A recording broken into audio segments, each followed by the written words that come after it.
हा आहे मुखवास. हा बाजारातल्या सारखा पण सोप्या पद्धतीने घरच्या घरी करता येतो. सहज तयार होतो. नमस्कार, मी मंगला रुद्राक्षवार. माझ्या किचनमध्ये आपले खूप खूप स्वागत. आज तुमच्यासाठी घेऊन आले आहे एक वेगळी पण अतिशय उपयुक्त रेसिपी. आयुर्वेदिक औषधी गुणधर्म असलेला मुखवास. हा मुखवास चवदारच नाही तर पचन सुधारण्यासाठी, तोंडाला ताजेपणा देण्यासाठी आणि आरोग्यासाठीही स्वादिष्ट आणि आरोग्यदायी रेसिपी आहे. आयुर्वेदिक घटकांनी भरलेला हा मुखवास आपल्या जीवनासाठी एकदम उत्तम आहे. सगळे साहित्य मी या चमच्याने मोजून घेतलेले आहे. 4 चमचे सोप, 2 चमचे ओवा, 2 चमचे जवस, 1 चमचा तीळ, 1 चमचा काळं मीठ, 1 चमचा जिरे, वेलची, जायफळ, लवंग, 1 चमचा धना डाळ, जायफळाचा एक छोटा तुकडा घ्यायचा, 1 चमचा अश्वगंधा पावडर, 2 चमचे ज्येष्ठमध पावडर, पाव चमचा वावडिंग. हे सगळे जिन्नस भाजून घ्यायचे. यासाठी मी लोखंडाचा पॅन घेतला. तुम्ही पॅन किंवा कढई लोखंडाचाच घ्या, म्हणजे आपल्याला लोहाचे जीवनसत्व जरूर मिळेल. आता आपण जवस भाजून घेऊ. मंद गॅसवर फुलेपर्यंत जवस भाजायचे. जवस आणि तिळाचे प्रमाण आपल्या आवडीनुसार कमी जास्त करू शकता. जवस स्किन केसासाठी चांगले आहे. जवस छान चटचट उडेपर्यंत भाजून घेऊ. आता हे काढून घेऊ. छान जवस फुललेले आहे. सगळे जिन्नस अशाच प्रकारे मंद गॅसवर भाजून घ्यायचे. आता सोप भाजून घेऊ.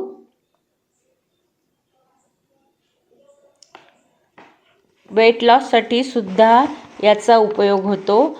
सकाळ संध्याकाळ हा मुखवास जरूर खायचा. बाळंतीण बाईसाठी सुद्धा हा मुखवास खूप चांगला आहे. यामध्ये सगळे अश्वगंधासारखे मी आयुर्वेदिक जिन्नस वापरले आहे. आपलं सोप पण छान भाजल्या गेली. आता सोप पण आपण काढून घेऊ आणि लगेच दुसरा पदार्थ भाजायला घेऊ.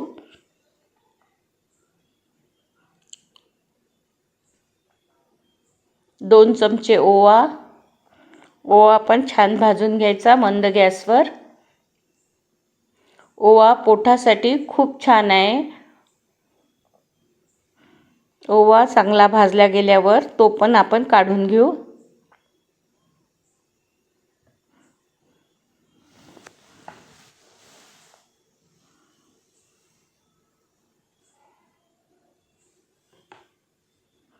आपला पॅन गरम आहे.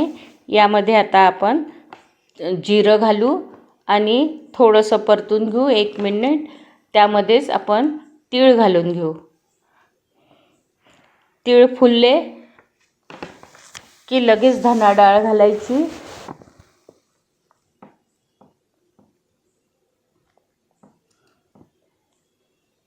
छान तीळ फुलले, धना डाळ घातली.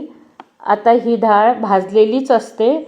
आणखी आपण यामध्ये विलायची, जायफळ आणि लवंग घालून देऊ आणि गॅस बंद करू. गरम गॅसवरच हे भाजले जाते. आपल्याला याच्यातला फक्त मॉइश्चर काढायचा आहे, कारण धना डाळ ही भाजलेलीच आहे. पाव टेबलस्पून वावडिंग घालू. वावडिंग पण आयुर्वेदिक औषधी आहे. वावडिंग जास्त भाजायची नाही, नाहीतर कडू होते. मॉइश्चर निघेपर्यंत गरम करायचं. सगळे जिन्नस भाजून घेतले. आता यामध्ये काळं मीठ, 2 चमचे ज्येष्ठमध पूड,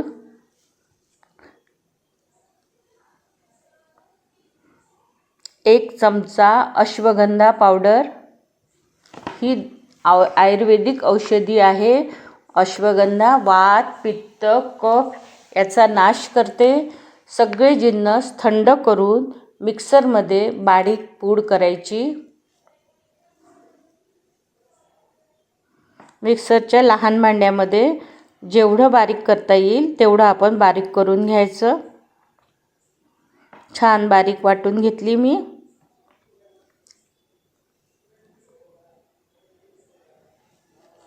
एका ताटात पूड काढून घेतली आणि मिक्स करून घ्या. आपला मुखवास तयार आहे. हवाबंद भरणीमध्ये भरून ठेवा.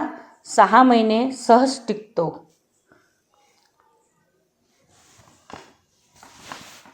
तर असा हा आयुर्वेदिक औषधी गुणधर्म असलेला मुखवास तयार झाला आहे. स्वादिष्ट, सुगंधी, आरोग्यदायी. नक्की एकदा करून बघा. कसा वाटला ते मला कमेंटमध्ये जरूर सांगा. व्हिडिओ आवडला असेल तर लाईक, शेअर आणि माझ्या किचनला सबस्क्राईब केले नसेल तर सबस्क्राईब करा. पुन्हा भेटूया अशाच नवीन छान छान रेसिपीसोबत. अशा हवाबंद डब्यामध्ये भरणीमध्ये हा मुखवास भरून ठेवा. 6 महिने सहज चालतो.